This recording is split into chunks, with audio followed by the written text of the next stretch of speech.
नमस्कार दोस्तों, study IQ में आप सबका स्वागत है। मेरा नाम है अद्वैत सिंह चौहान और आज के झारखंड पीएससी स्पेशल सीरीज में मैं आपके लिए 20 सवाल लेकर आया हूं। तो चलिए शुरू करते हैं हमारा डिस्कशन। तो पहला सवाल है, बताइए कि झारखंड गवर्नमेंट का टारगेट कितना है पैडी क्रॉप के प्रोक्योरमेंट में। अब झारखंड सरकार का एक पब्लिक प्रोक्योरमेंट प्रोग्राम है जिसके अंतर्गत क्रॉप्स को प्रोक्योर किया जाता है, सरकार लेती है उन्हें किसानों से। तो इसमें टारगेट क्या रखा है राइस के लिए। तो पहला ऑप्शन है 2.6 लाख मेट्रिक टन, दूसरा ऑप्शन है 3.3 लाख मेट्रिक टन, फिर आता है 4.5 लाख मेट्रिक टन और लास्ट ऑप्शन है 4.8 लाख मेट्रिक टन। आपको एक जानकारी दे देता हूं कि 2019-20 में झारखंड में जो पैडी प्रोडक्शन था वो रफली था 3 मिलियन मेट्रिक टन और जो सरकार का टारगेट है वो है एटलीस्ट 4.5 लाख मेट्रिक टन। तो आपका सही जवाब है सी, 4.5 लाख मेट्रिक टन। अब एक सॉफ्टवेयर है जग्रास जिसे झारखंड सरकार ने लॉन्च किया है। तो आपको बताना है कि इसके ऑब्जेक्टिव क्या है। अब देखिए, जग्रास एक तरीके का ई गवर्नमेंट इनिशिएटिव है, यानी डिजिटाइजेशन रिलेटेड एक सॉफ्टवेयर है।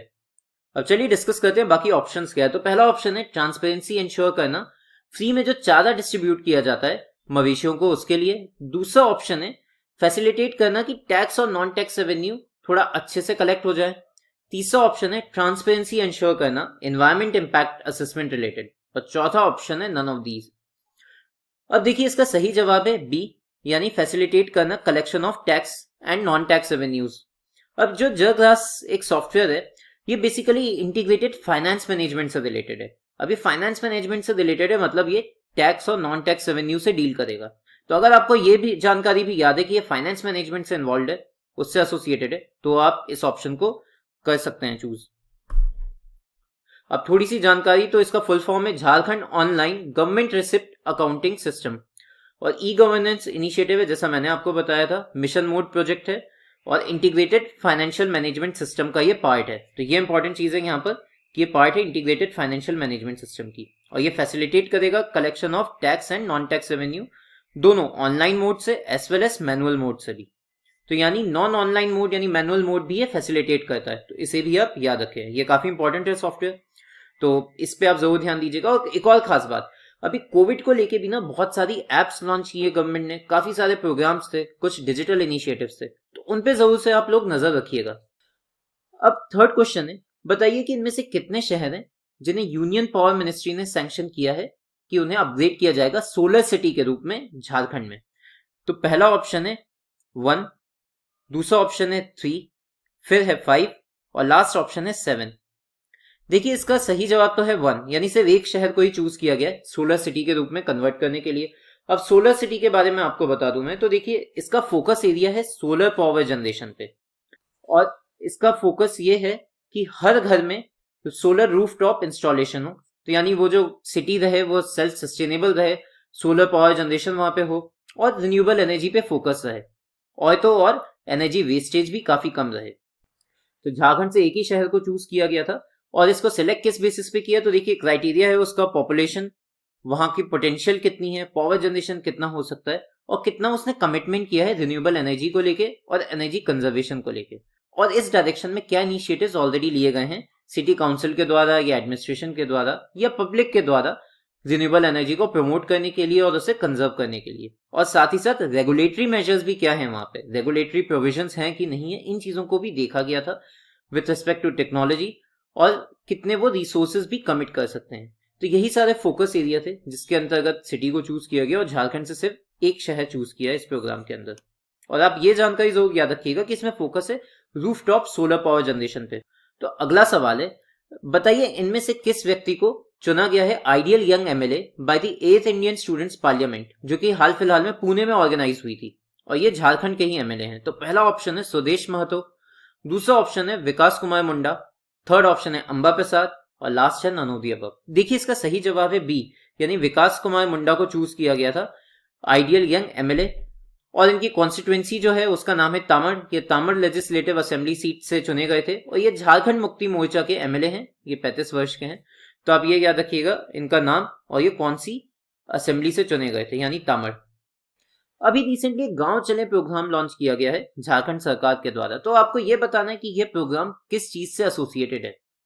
तो पहला ऑप्शन है अर्बन डेवलपमेंट, दूसरा ऑप्शन है पंचायती राज डेवलपमेंट, तीसरा ऑप्शन है एजुकेशन सेक्टर और डी ऑप्शन है ड्रिंकिंग वाटर एंड सैनिटेशन। देखिए पहला ऑप्शन तो आप एलिमिनेट कर सकते हैं क्योंकि वो अर्बन डेवलपमेंट में और यहाँ पे फोकस है गांव के ऊपर। तो अब बचे ये 3 ऑप्शन। तो देखिए इसका सही जवाब है एजुकेशन सेक्टर। इसको आप जरूर से याद रखिएगा इस प्रोग्राम को। तो इसका फोकस एरिया ये है कि देखिए अभी कोविड पैंडेमिक के चक्कर में ऑनलाइन एजुकेशन पे काफी ज्यादा फोकस किया गया, बट सभी स्टूडेंट्स के पास रिसोर्सेज नहीं है। स्टूडेंट्स भी स्ट्रगल कर रहे हैं, उनके पास स्मार्टफोन नहीं है और ऑनलाइन लर्निंग की अपनी अलग से कुछ प्रॉब्लम्स भी हैं, कुछ डेफिशिएंसीज हैं सिस्टम में भी, और टीचर्स भी थोड़ा स्ट्रगल कर रहे थे। तो इसे देखते हुए टीचर्स अब गांव में जाएंगे और बच्चों को पढ़ाएंगे, खासतौर पे उन बच्चों को जिनके पास रिसोर्सेज नहीं है। तो फोकस एरिया इसका है एजुकेशन पे, जहां पे टीचर्स को गांव जाना है। तो गांव चले हम टीचर्स से एसोसिएटेड है, इसे आप याद रखिए। तो हमारा 6th क्वेश्चन है, रिसेंटली नीरज मुर्मू को प्रेस्टिजियस डायना प्राइज दिया गया था 2020 का यूनाइटेड किंगडम द्वारा। अब आपको यह बताना है कि झारखंड के इनमें से कौन से डिस्ट्रिक्ट से है नीरज मुर्मू। तो पहला ऑप्शन है, ए ऑप्शन आपका हजारीबाग, बी ऑप्शन है गिरिडीह, सी ऑप्शन है धनबाद और डी ऑप्शन है वेस्ट सिंहभूम डिस्ट्रिक्ट। अब आपको थोड़ा नीरज मुर्मू जी के बारे में बता दूं तो देखिए वो चाइल्ड लेबर के अगेंस्ट उन्होंने काफी अच्छा काम किया, स्पेशली जो बच्चे हैं जो चाइल्ड लेबर हैं उनकी एजुकेशन रिलेटेड उन्होंने काम किया, और वो खुद भी पहले एक चाइल्ड लेबर की तरह काम करते थे। तो इस फील्ड में वर्क के लिए उन्हें डायना प्राइज दिया, और जैसा नाम से ही लगता है ये लेडी डायना की मेमोरी में ये अवार्ड स्टार्ट किया गया था। और इसका सही जवाब है बी, गिरिडीह डिस्ट्रिक्ट के हैं वो रहने वाले। अब थोड़ी और जानकारी उनके बारे में, तो देखिए वो ट्राइबल बैकग्राउंड के हैं और वो बाल मित्र ग्राम के हैं वैसे रहने वाले। दुलिया कदम उनका गांव है झारखंड में, जो कि गिरिडीह डिस्ट्रिक्ट में है। अब उन्हें ये अवार्ड इसीलिए दिया गया था क्योंकि उन्होंने चाइल्ड लेबर जो बच्चे रहते हैं उनकी एजुकेशन की फील्ड में काफी अच्छा काम किया है, और उनके खुद के बैकग्राउंड को देखते हुए भी उन्होंने इसी फील्ड में फिर काम करना शुरू किया। और आप देख सकते हैं उनकी एज भी काफी कम है। अब अगला सवाल है 7th क्वेश्चन, कि जो प्रोग्राम है पानी रोको पौधा रोपें, ये स्टार्ट किया गया है कौन से डिस्ट्रिक्ट से, आपको ये बताना है यहां पर। तो पहला ऑप्शन है रामगढ़ डिस्ट्रिक्ट, दूसरा ऑप्शन है लोहारडागा, सी ऑप्शन है खुंटी और डी ऑप्शन है दुमका डिस्ट्रिक्ट। अब पानी रोको पौधा रोपें, इस प्रोग्राम नाम से ही लग रहा है कि आप पानी को रोकना चाह रहे हैं, पेड़ उगाना चाह रहे हैं। तो इसका फोकस एरिया यह है कि देखिए वाटर कंजर्वेशन, साथ ही साथ सॉइल कंजर्वेशन भी इसका फोकस एरिया है। क्योंकि देखिए पानी बहुत सारा डिस्चार्ज हो जाता है, वेस्ट होता है, तो जब आपका वाटर फ्लो करता है तो सॉइल इरोजन भी बहुत होता है। तो अगर आप पानी को रोक पाएंगे तो सॉइल इरोजन कम होगा, वाटर कंजर्वेशन भी साथ साथ होगा। और इसका एक सॉल्यूशन है कि अगर आप पेड़ उगाएं, पेड़ उगाने से ये रहेगा कि आपकी वो सॉइल को बाइंड करके रखेगा। तो ये 2 इसके फोकस एरियाज हैं इस प्रोग्राम के। और इसका सही जवाब है ऑप्शन है आपका सी, यानी खुंटी डिस्ट्रिक्ट है, और इसे गुनी विलेज से शुरू किया गया था, और ये लॉकडाउन के टाइम पे इस प्रोग्राम को स्टार्ट किया गया था। और एक और एम है इसका, वो ये कि एम्प्लॉयमेंट भी जनरेशन होगा इससे, क्योंकि जब लोग पेड़ लगाने में ज्यादा इन्वॉल्व होंगे तो यह है कि काफी सारे लोग अभी पेंडेमिक के टाइम में अपना जॉब लूज कर गए थे, तो उन्हें भी ये एम्प्लॉयमेंट प्रोवाइड करेगा। अब रवि कुमार है हजारीबाग डिस्ट्रिक्ट के, उन्हें रिसेंटली एक गेम का इंटरनेशनल अंपायर अपॉइंट किया है। तो आपको यह बताना है वो इनमें से कौन से गेम से एसोसिएटेड है। तो पहला ऑप्शन है, ये ऑप्शन आपका ताइक्वांडो, बी ऑप्शन है चेस, सी ऑप्शन है टेबल टेनिस और डी ऑप्शन है आर्चरी। इसका सही जवाब है सी, टेबल टेनिस स्पोर्ट से वो जुड़े हुए हैं। उन्हें रिसेंटली इंटरनेशनल अंपायर अपॉइंट किया गया है टेबल टेनिस का, और वो डिस्ट्रिक्ट हेड भी हैं टेबल टेनिस स्पोर्ट्समैन एसोसिएशन के हजारीबाग डिस्ट्रिक्ट के। तो अब क्योंकि ये झारखंड की पर्सनालिटी हैं और इंटरनेशनल अंपायर चुने गए, तो आपको ये याद रखना है कि एक तो ये कौन से स्पोर्ट्स से एसोसिएटेड है, सबसे इंपॉर्टेंट चीज यहाँ पर ये है, और इनका नाम आप याद रखिए, रवि कुमार।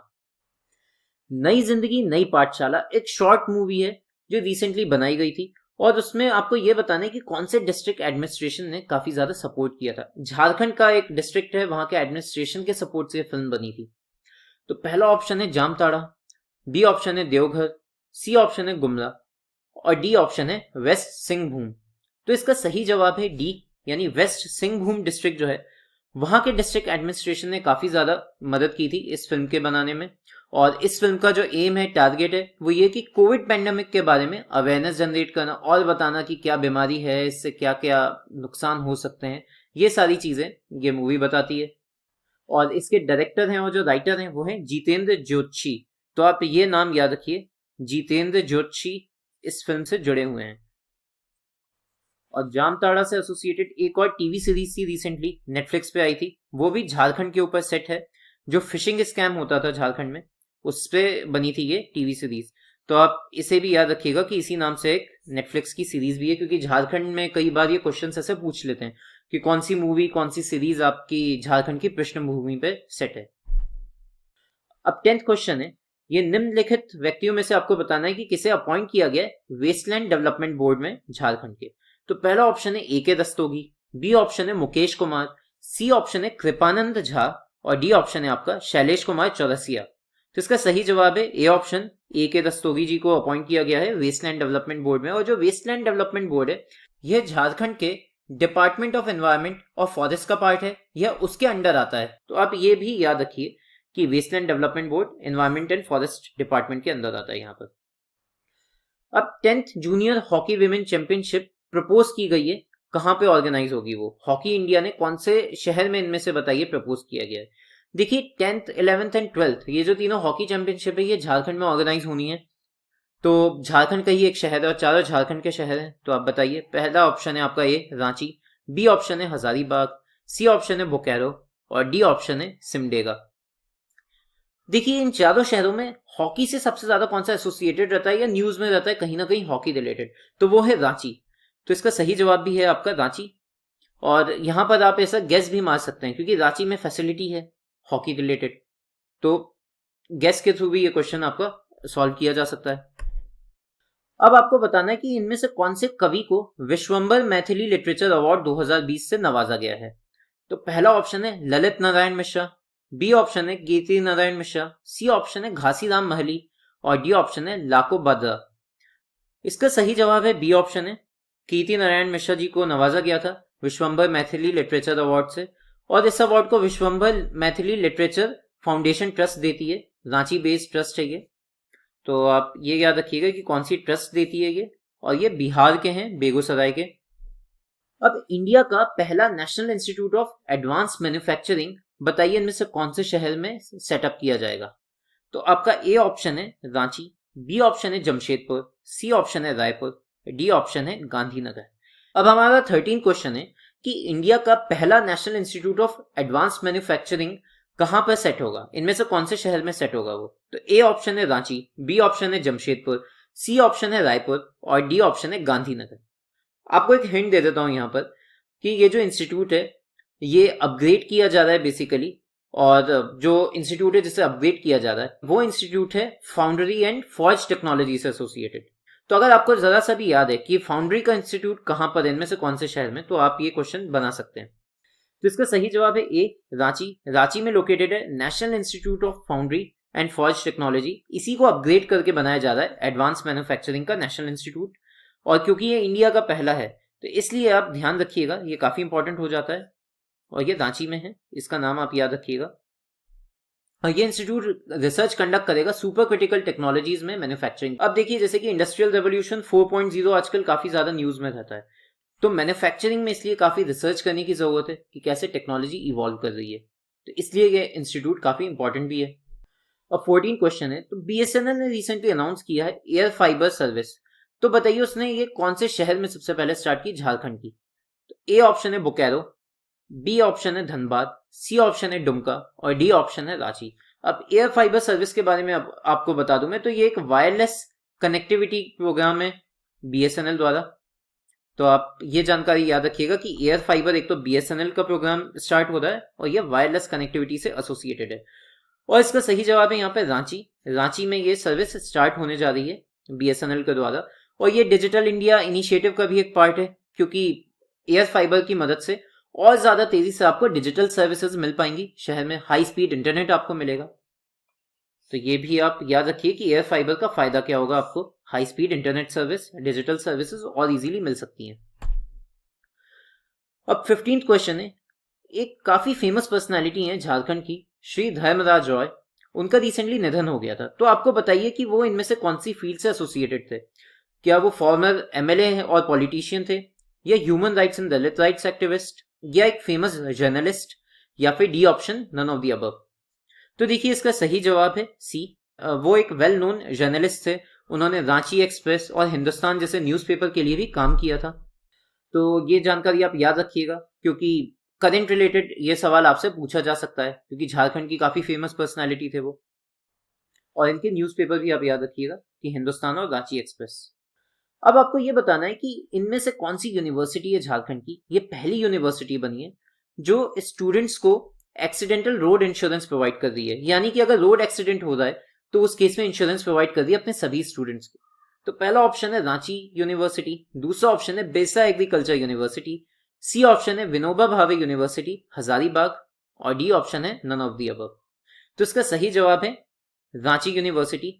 इसने रिसेंटली एक एमओयू साइन किया है यूनाइटेड इंश्योरेंस कंपनी के साथ, और ये 2 लाख का आपको एक्सीडेंटल रोड इंश्योरेंस कवर आपको देगी, यानी कि अगर रोड एक्सीडेंट होता है तो उसके स्टूडेंट्स को ये 2 लाख तक का इंश्योरेंस प्रोवाइड कर रही है। ये जानकारी याद रखिए कि ये झारखंड की पहली यूनिवर्सिटी है और इंडिया में ये 2nd नंबर पे है। तो ये इंपॉर्टेंट इंफॉर्मेशन हो जाती है यहाँ पर, इसे भी आप ध्यान दीजिएगा। अब 17 क्वेश्चन है, रामेश्वर मुर्मू का भी रिसेंटली निधन हो गया था और वो डिसेंडेंट हैं सिधू कान्हू के। अब सिधू कान्हू 2 भाई हैं जो कि संथाल रेबेलियन से काफी ज्यादा एसोसिएट किए जाते हैं, और ये मिड 19th सेंचुरी में हुआ था संथाल रेबेलियन। ब्रिटिश की जो जमींदारी पॉलिसी थी उसके खिलाफ, और जो बहुत ज्यादा हैरेसमेंट करते थे ब्रिटिश, जो एक्सप्लॉयटेशन होता था, उसके अगेंस्ट सिधू कान्हू ने एक रेबेलियन ऑर्गेनाइज किया था। तो अब आपको यह बताना है कि ये उनकी कौन सी जनरेशन के थे, यानी ये उनके डिसेंडेंट जो हैं वो उनकी कौन सी जनरेशन के थे। और अगर आपको रफली याद है कि संथाल रेबेलियन अराउंड 1850s के आसपास हुआ था, तो भी आप कैलकुलेट करके गेस यहां पे मार सकते हैं। तो ए ऑप्शन है 4th जनरेशन, बी ऑप्शन है 5th जनरेशन, सी ऑप्शन है आपका 6th generation, and D option है 7th जनरेशन। इसका सही जवाब है सी ऑप्शन। ये 6th जनरेशन मेंबर थे सिधू कान्हू के, और ऐसा कहा जा रहा है कि शायद उनका मर्डर कर दिया गया है, और ये साहिबगंज डिस्ट्रिक्ट में रहते थे ये। अब साहिबगंज डिस्ट्रिक्ट के बारे में चलिए कुछ खास बातें देखते हैं यहाँ पर। तो देखिए, पहली बात तो एक गंगा रिवर यहाँ से फ्लो करती है, और इसीलिए साहिबगंज रिवर की थोड़ी सी इंपॉर्टेंस भी हो गई है।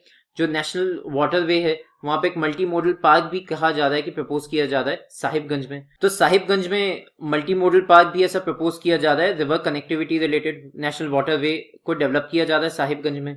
दूसरी बात साहिबगंज के बारे में यह है कि यहाँ पर एक नेशनल जियोलॉजिकल मॉन्यूमेंट डिक्लेयर किया गया है। इसे आप याद रखिएगा, इसे जियोलॉजिकल सर्वे ऑफ इंडिया ने डिक्लेयर किया है नेशनल जियोलॉजिकल मॉन्यूमेंट, क्योंकि यहाँ पर जो प्लांट फॉसिल्स है ना राजमहल रेंज में, उन्हें देखते हुए, तो ये एक तरीके का जियो टूरिज्म की अपॉर्चुनिटी आपको प्रोवाइड करेगा नेशनल जियोलॉजिकल मॉन्यूमेंट। और किन्हें दिया गया है? प्लांट फॉसिल राजमहल रेंज में। इसके बाद यहाँ पर एक फेमस फोर्ट है तेलियागढ़ी फोर्ट, और जो तेलियागढ़ी फोर्ट है ये हिस्ट्री में कई बार इसका नाम आया है, जैसे कि हुमायूं एंड शेरशाह सूरी की भी यहाँ पे लड़ाई हुई थी, उसके बाद शाहजहां का भी एक युद्ध हुआ था, तो कई बार ये रहा है न्यूज में। तो तेलियागढ़ी फोर्ट जो है ये आप याद रखिए, ये भी साहिबगंज से एसोसिएटेड है। और ये नेशनल जियोलॉजिकल मॉन्यूमेंट, ये जो टैग है ये दिया है जियोलॉजिकल सर्वे ऑफ इंडिया ने, तो ये भी आप याद रखिएगा जियोलॉजिकल सर्वे ऑफ इंडिया ने प्लांट फॉसिल जो ट्रैप्स हैं राजमहल के, उन्हें ये टैग दिया था। अब 18 क्वेश्चन है, रिसेंटली जो कोल ब्लॉक्स थे झारखंड के वो ऑक्शन किए गए थे मिनिस्ट्री ऑफ कोल के द्वारा गवर्नमेंट ऑफ इंडिया के आत्मनिर्भर भारत स्कीम के अंदर। तो आपको बताना है कि कितने कोल ब्लॉक्स थे झारखंड के जिन्हें ऑक्शन किया गया है। तो ए ऑप्शन है 16, बी ऑप्शन है 18, सी ऑप्शन है 20 और डी ऑप्शन है 22। इसका सही जवाब है डी, 22 ऐसे कोल ब्लॉक थे जिन्हें ऑक्शन किया गया था, और अब रिसेंटली ये चीज सुप्रीम कोर्ट में चली गई है, कोर्ट में इसको चैलेंज किया गया है। अब हमारा 19वां सवाल है, कुंदन कांत ओझा रिसेंटली उनकी डेथ हो गई थी इंडिया चाइना बॉर्डर क्लैश में। तो आपको यह बताना है कि वो झारखंड के कौन से डिस्ट्रिक्ट से रहने वाले थे, कौन से डिस्ट्रिक्ट से वो एसोसिएटेड थे। तो ए ऑप्शन है पालामू, बी ऑप्शन है रांची, सी ऑप्शन है खुंटी और डी ऑप्शन है नन ऑफ द अबव। तो देखिए यहाँ पे पहले हम लोग खुंटी डिस्ट्रिक्ट के बारे में थोड़ी सी इंफॉर्मेशन गैदर करते हैं यहाँ पे। तो देखिए खुंटी डिस्ट्रिक्ट रेड कॉरिडोर का पार्ट है, पहली बात तो ये। दूसरी बात, ये बेसा मूवमेंट का सेंटर था, ये बेसा मूवमेंट से काफी ज्यादा एसोसिएटेड था, तो ये भी आप याद रखिए, इंपॉर्टेंट चीज हो जाती है ये झारखंड पीएससी के पॉइंट ऑफ व्यू से। फिर यहाँ पे पंचघाघ करके वाटरफॉल्स हैं, इसके अलावा एक पेरवा घाघ करके भी एक वाटरफॉल है यहाँ पे। तो ये वाटरफॉल्स भी आप याद रख सकते हैं कि पेरवा घाघ और पंचघाघ कहां पर हैं, तो ये दोनों आपके वाटरफॉल्स हो गए। इसके बाद यहाँ पर एक टेम्पल कॉम्प्लेक्स है, और उस टेम्पल कॉम्प्लेक्स का नाम है अंग्राबादी। तो अंग्राबादी टेम्पल कॉम्प्लेक्स का नाम आप याद रखिए, ये भी खूंटी डिस्ट्रिक्ट से एसोसिएटेड है। और लास्ट में यहाँ का एक चर्च बहुत फेमस है, सेंट माइकल चर्च। तो आप ये भी याद रखिएगा कि Saint Michael church Khunti district में लोकेटेड है। और जो सेंट माइकल चर्च है ये इसकी बैरोक स्टाइल के आर्किटेक्चर के लिए जाना जाता है। तो ये इंपॉर्टेंट चीजें हो गई, स्पेशली ये बेसा मूवमेंट से एसोसिएटेड है और इसका Saint Michael church and Angrabari temple. तो हमारा सही जवाब है D, none of the above, और ये साहिबगंज डिस्ट्रिक्ट से एसोसिएटेड थे। अब हमारा लास्ट क्वेश्चन, ये एम एस धोनी फैंस के लिए। तो रिसेंटली देखिए captain cool M S Dhoni ने रिटायरमेंट अनाउंस किया था इंटरनेशनल क्रिकेट से। तो आपको ये बताना है कि उन्होंने कितने ओडीआईज खेले हैं उनके इंटायर ओडीआई क्रिकेट करियर में, यानी कितने वनडे इंटरनेशनल मैचेस उन्होंने खेले हैं, आपको ये बताना है यहाँ पर। तो पहला ए ऑप्शन है 315, बी ऑप्शन है 345, सी ऑप्शन है 350 और डी ऑप्शन है 412 मैचेस। तो देखिए इसका सही जवाब है सी ऑप्शन। उन्होंने 350 वनडे इंटरनेशनल मैचेस खेले थे जिसमें उन्होंने 10,000 से ज्यादा रन बनाए थे और उन्होंने 90 टेस्ट मैच भी खेले थे। तो ये भी आप याद रखिएगा क्योंकि रिसेंटली उन्होंने रिटायरमेंट अनाउंस किया और इंडिया के मोस्ट सक्सेसफुल कैप्टन भी रहे, वो क्रिकेट कैप्टन रहे। हम लोग वर्ल्ड कप भी जीते थे उन्हीं की अगुवाई में, T20 वर्ल्ड कप भी जीते थे। तो 90 टेस्ट मैच उन्होंने खेले और 4870 रन थे उनके। तो इसी के साथ हमारा आज का डिस्कशन होता है समाप्त। धन्यवाद।